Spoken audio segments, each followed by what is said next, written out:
Sleep and body weight. So what is the relationship is what we are going to discuss today.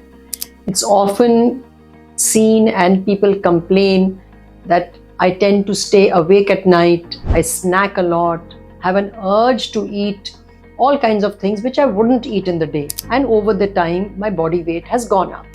To explain this, we know that there are certain chemicals or hormones in our body. One is ghrelin, which controls your appetite, and it tells you what you should eat and when to eat. It's seen that lack of sleep, less than 6 hours, can increase these ghrelin levels by almost 30 to 40%, which makes the body demand to eat more and also have cravings, which is wrong type of food. Second hormone is called leptin, which is a satiety hormone that tells you that okay, now you are full.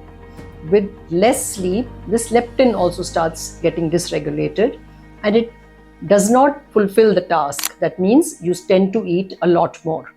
Both these result in an increased body weight.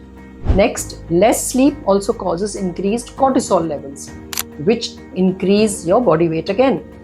Increased cortisol also causes insulin resistance to the tune of almost 20 to 30%, and there are chances of getting high blood sugar and increase in body weight.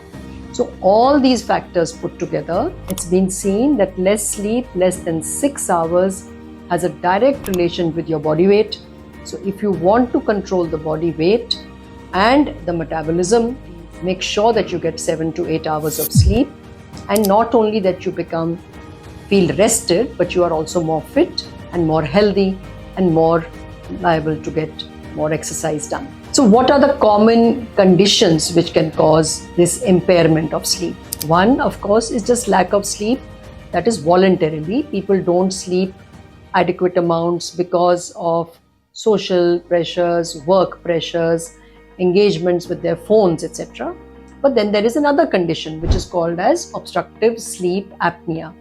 So in this condition, there is loud snoring, choking at night, tiredness in the day. So sleep apnea causes disruptions in the sleep, with the result that sleep quality is impaired.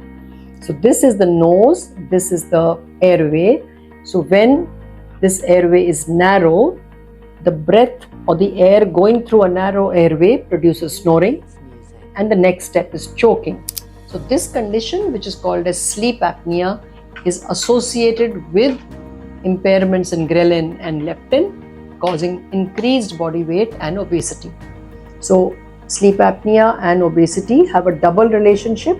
That means sleep apnea can worsen obesity, and obesity can also, increased fat can also cause obstructive sleep apnea. So I do hope this has been helpful, and to improve your overall health, make sure that you get a good amount of sleep.